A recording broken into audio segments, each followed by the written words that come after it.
Welcome, नमस्कार। आपका स्वागत है आपके खुद के YouTube चैनल पर जिसका नाम है चाचा के फैक्ट्स। मेरा नाम नितिन है। हर हर महादेव।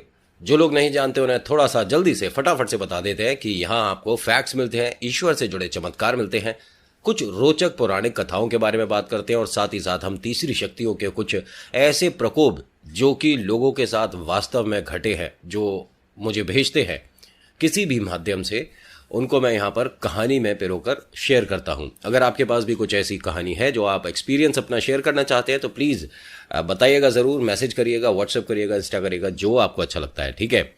खैर, अभी फिलहाल चैनल का इंट्रो, उसके बाद हम शुरुआत करेंगे। हर हर महादेव।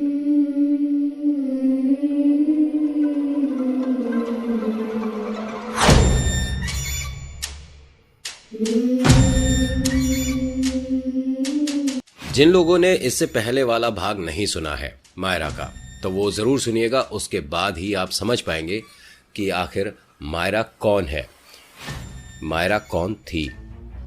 इनके माँ बाप का जीने का सहारा थी मायरा, खुशियों का कारण थी मायरा, एक बहुत ही चुलबुली नटखट प्यारी सी गुड़िया थी मायरा, जिसका जीवन बेकार कर दिया कुछ दरिंदों ने।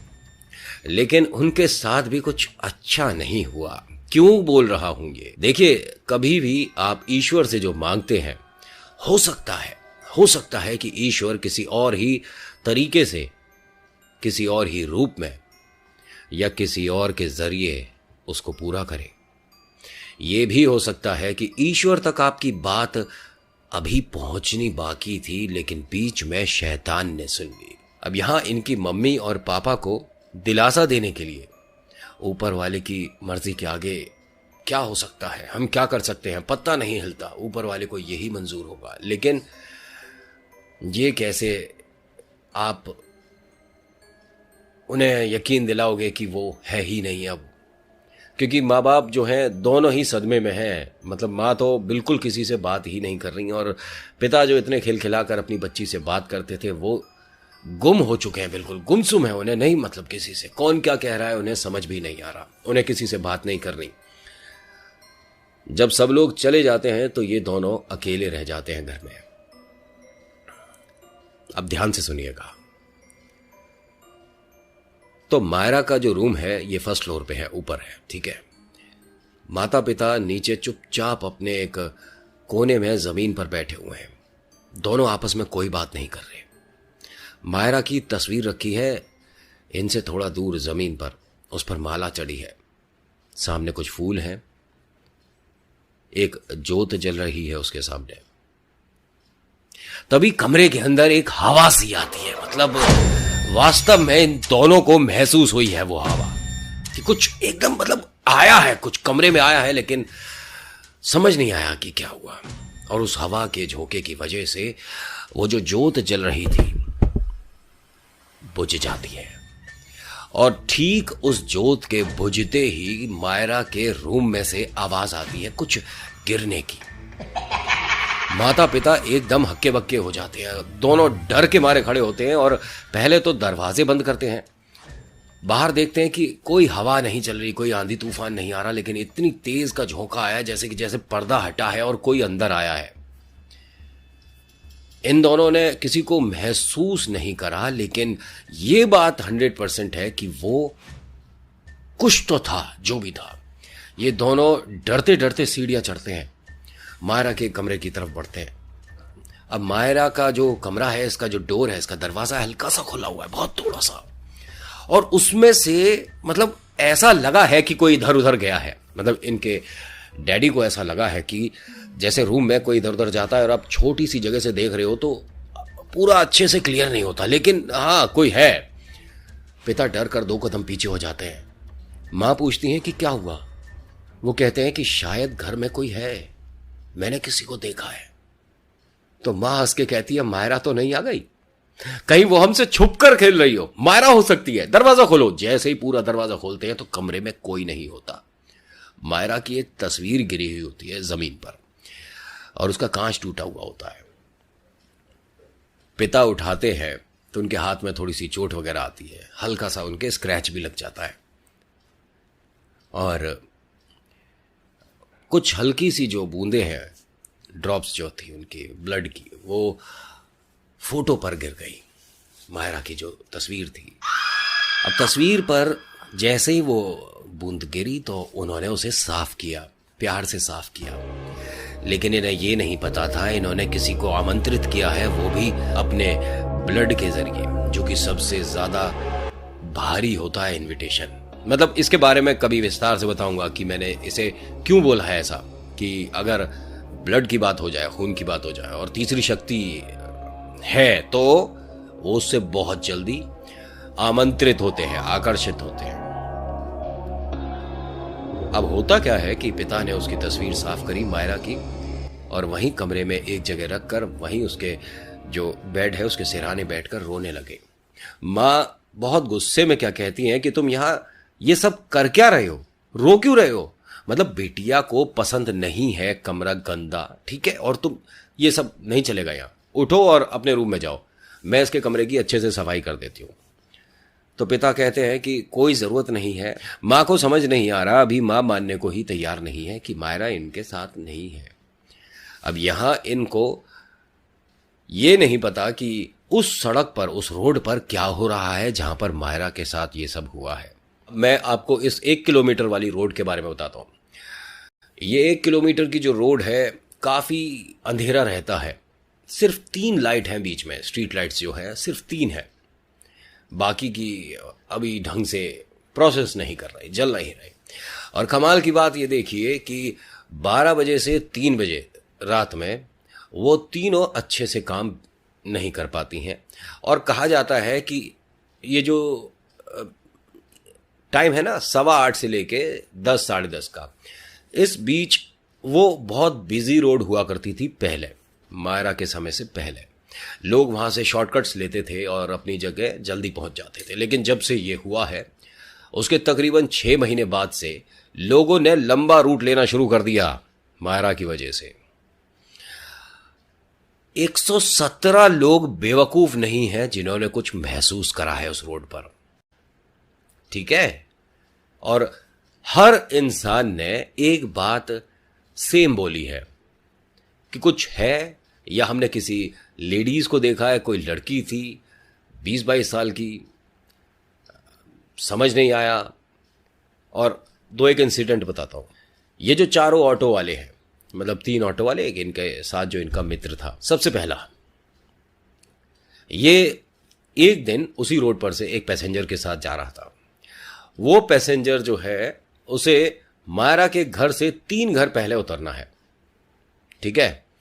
अब ये वही हैं जिन्होंने वो गलत काम किया जो मैं यहां से नहीं बोल सकता, और उसके बाद उसे ऐसे ही वहां रोड किनारे पड़ा छोड़ दिया। ये भी नहीं देखा कि उसमें सांस है नहीं है, लेकिन राक्षस थे ये लोग। लेकिन राक्षसों को लाइन पर लाकर सुधारना और उनकी गलती का उन्हें एक बहुत बढ़िया रिजल्ट देना मायरा को अच्छे से आता है। मायरा का परिवार खत्म कर दिया इन लोगों ने, माँ बाप की खुशियां, उनका जीने का सहारा खत्म कर दिया इन लोगों ने। तो इनके साथ भी कुछ बहुत बढ़िया तो होने वाला है नहीं। ये जो है भाई साहब ऑटो में एक सवारी को लेकर जा रहे थे, तो वो सवारी मतलब थोड़ा सा अजीब सा, उसे अनकंफर्टेबल टाइप का सा होने लगा। तो उसने कहा कि 1 मिनट ऑटो रोक दो, मैं मुंह हाथ धोऊंगी, ठीक है, ध्यान से सुनिएगा यहाँ पे। तो ऑटो वाले ने कहा कि मैडम बस ये वाली रोड पार कर लेते हो, लेकिन उसने, पैसेंजर ने मना कर दिया। उसने कहा लड़की ने कि नहीं, रोक दो ऑटो और यहाँ लाइट के पास में इधर साइड में लगाओ, मैं मुंह हाथ धोऊंगी, मुझे बड़ा अजीब सा लग रहा है। अजीब सा लगवाया गया। मायरा के आगे इनकी कोई औकात नहीं है। और अब देखो खेल, वो जब मुंह धो रही है ऐसे, तो हल्की हल्की सी झलक मायरा की उसमें से दिखने लग गई से ऑटो वाले को। ये इसके मन का वहम था, डर था। गलत काम करेंगे तो मन में गिल्ट होगा, मन में डर होगा। जो गलत काम ही नहीं करेगा वो किससे डरेगा और क्यों डरेगा? अब ये उस लड़की से डर रहा है। ये बोलता है कि मैडम आप काम करिए, किसी दूसरे ऑटो को देख लीजिए, मुझे जाना है। उसने कहा ऐसे कैसे चला जाएगा, आपसे बात तय हुई है, मैंने पैसे देने हैं, आप ऐसे बीच रास्ते में, मैं कंप्लेंट कर दूंगी। कैसे बताए कि उसे कौन दिख रहा है सामने? कैसे बताए कि ये वो लड़की है जिसकी तुम में झलक दिख रही है। और ऐसे हो कैसे सकता है, जब वो पानी से अपना मुंह धो रही है तो कभी वो नॉर्मल लड़की लग रही है, कभी मायरा लग रही है। और जब वो नॉर्मल है तो आराम से मुंह धो रही है, लेकिन जब वो मायरा दिख रही है तो उसकी तरफ घूरती हुई दिख रही है। अब ये डरते डरते उसे बैठाकर उस रोड को पार करा रहा है। जैसे ही पीछे वाले शीशे को सेट करता है, मतलब पीछे देखने के लिए सवारी को, क्योंकि इसके मन में डर है, ये कुछ देखना चाह रहा है, तो इसे उसमें मायरा दिखी। जैसे ही मायरा दिखी है, इसका ऑटो डिसबैलेंस हो गया और ये गिर गया। वो जो सवारी है वो बैठी ही नहीं थी ऑटो में अभी। जब वो मुंह धो रही थी तो इसे लगा कि वो बैठ गई है, और वो पीछे पीछे पैदल चल रही थी। और क्या बोलती हैं कि तुम कर क्या आ रहे हो। मैं पीछे खड़े होकर चिल्ला रही हूं कि ऑटो लेकर कहां भाग रहे हो, ऑटो लेकर कहां भाग रहे हो। और एकदम से ऑटो पलट गया, गिर गया। क्या ठीक हो तुम? अरे कोई समस्या है, कुछ बताओ भैया, सब कुछ ठीक है?